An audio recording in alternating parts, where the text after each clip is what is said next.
Hi, ek is Nadine Blom en vandag wil ek jou 'n bietjie vertel van mensenhandel.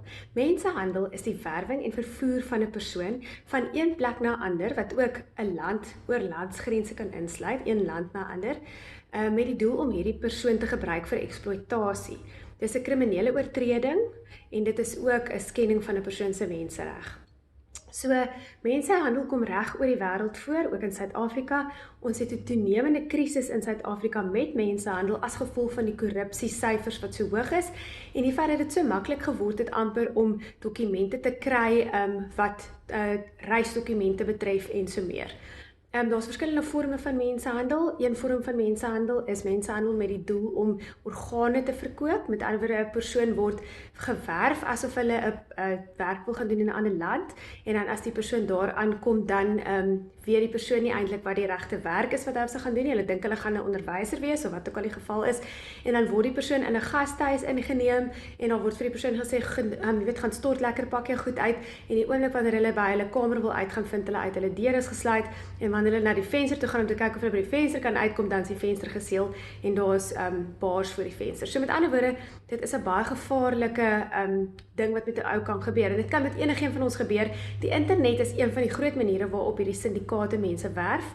Hulle kan dit op verskeie maniere doen. Hulle kan byvoorbeeld 'n vriendskap met jou aanknoop en éventueel sê kom ons gesels op WhatsApp en dan op WhatsApp kan hulle jou vertroue wen en éventueel raak julle vriende en jy kan met die persoon 'n vriendskap aanknoop en 'n paar keer saam met die persoon gaan fliek of gaan eet of wat ook al en naderhand sal die persoon dan die plan in plek sit om jou te ontvoer of om jou weg te kry by jou mense wat jou kan beskerm. So, tans volgens die Global Slavery Index is daar bykans 41 miljoen mense reg oor die wêreld in slawerny. Een van die ander vorme van mensenhandel is soos ons dit nou sal sê is gedwonge arbeid. Mense wat in huise toegesluit word om werk in die huis te doen. Dit gebeur dikwels met kinders omdat hulle weerloos is en hulle kan hulle self nie beskerm nie, ook vrouens. Maar mans word ook in gedwonge arbeid gehou op plase, want wat baie keer gebeur is mense word gewerf om oor see te gaan op plase werk, hulle kan nie die taal praat in 'n ander land nie, dan word hulle reisdokumente weggeneem deur die plaaseienaar en dan word vir hulle gesê, goed, ons hou jou reisdokumente, jou paspoort en so meer, dat dit nie wegraak nie. En as daai persoon dan wil wegkom omdat hy of sy nie betaal word nie of geslaan word of aangerand word of wat ook al, dan kan hulle glad nie omdat hulle reisdokumente weggevat word. So, die een van die groot gevaartekens van mensenhandel is altyd as iemand jou reisdokumente wil wegvat, moet dit nie vir die persoon gee nie, want dis amper een van die grootste rooi ligte wanneer 'n ou reis verwerk. Dan is daar natuurlik 'n ander vorm van gedwonge arbeid is sekshandel. Waar daar talle mense, vrouens, mans, kinders en so meer word dan gebruik in die sekshandel vir pornografie, die opnames van pornografie of geforseerde prostitusie of wat ook al die geval mag wees. Kinderpornografie is ook een van die grootste groeiende internasionale misdaadvorme op die oomblik wat baie kommerwekkend is. Hoe kan jy jouself beveilig? Pas op, moenie net met enige iemand gesels nie, moenie sommer net met enige iemand op Facebook gesels nie. Baie keer aanvaar mense 'n friend request op Facebook omdat die persoon 'n mutual friend van 'n friend is, maar baie persone met wie jy gesels, weet jy nie eers of werklik dit die persoon is wat jy op jou fotootjie sien nie.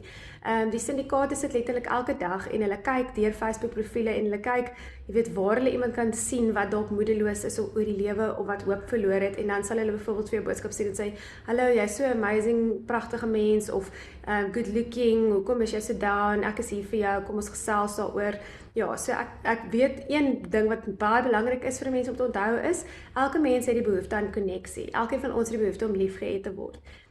Maar waar jy hierdie liefde gaan soek, kan 'n baie gevaarlike nagevolg inhou vir jou. En die internet, glo my, is die laaste plek waar jy liefde moet gaan soek. En ja, dis heeltemal normaal om 'n behoefte te hê aan liefde en aan koneksie. Maar jou mense naby aan jou, die mense wat om jou is, die mense wat jy regtig kan vertrou, is die mense wat jy behoort te vertrou met jou intieme gevoelens en dit wat in jou lewe aangaan. So ja, 'n ander waarskuwing wat ek wil rig is aan online gaming. Baie van die syndikaate gesels met kinders en jong mense op online game platforms, waar daar ook 'n profielfoto sal wees. As jy sê nou maar 12 jaar oud is, dan sal die persoon 'n foto gebruik van iemand wat ook 12 jaar oud is, maar dis inderdaad eintlik 'n volwasse persoon wat met jou praat, maar hulle praat 'n taal asof hulle 'n kind is. So jy sal nie eers weet dat jy nie met 'n kind praat nie. En éventueel sal die persoon jou vertroue tot so 'n mate wen dat hulle jou vra, kom ons gaan eet 'n pizza of wat ook al, en ja, van daar af is dit moeilikheid. So, mensenhandel is 'n baie gevaarlike krisis wat op die oomblik in Suid-Afrika ook toeneem. Vermiste persone, jy sal elke dag iets op Facebook sien van mense wat wegraak en dan dalk wonder hoekom raak so baie mense weg. Hierdie mense word verkoop, hulle word verkoop vir geforseerde seks, hulle word verkoop vir hulle organe, hulle word soms verkoop vir gedwonge arbeid, net om vir jou idee te gee, 'n nier of 'n nier op die swartmark, 'n lewer, 'n nier kan tot $150,000 haal, 'n hart kan tot $500,000 haal. So ja, organe van mense word verkoop. En hoekom gebeur hierdie dinge? Alles gaan net oor geld. So onthou, waar mens 'n dwelmmiddel een keer kan gebruik, kan jy 'n mens recycle. Jy kan die persoon eers gebruik, sê nou maar as 'n dwelmmiddel, en hulle word gedwing, hierdie arme mense word gedwing om dwelmmiddels te sluk, wat hulle in sakkies sit en dan sluk hulle dit, die syndikaate, en dan wanneer hulle aan die ander kant kom, dan word hierdie dwelms weer uit hulle uitgehaal. Dit is baie gevaarlik as daai goed bars in jou darmes.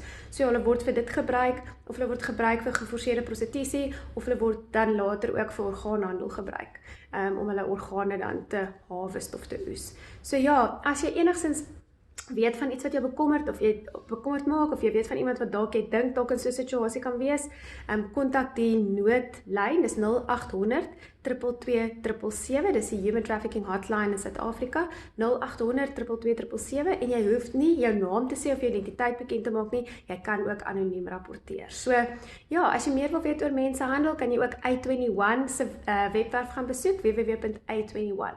Hulle is internasionaal erken, en is 'n wonderlike NGO wat vir jou baie meer kan vertel oor mensenhandel en hoe jy jouself kan beskerm en jou mense kan beskerm. En dit is dit. Geniet jou dag!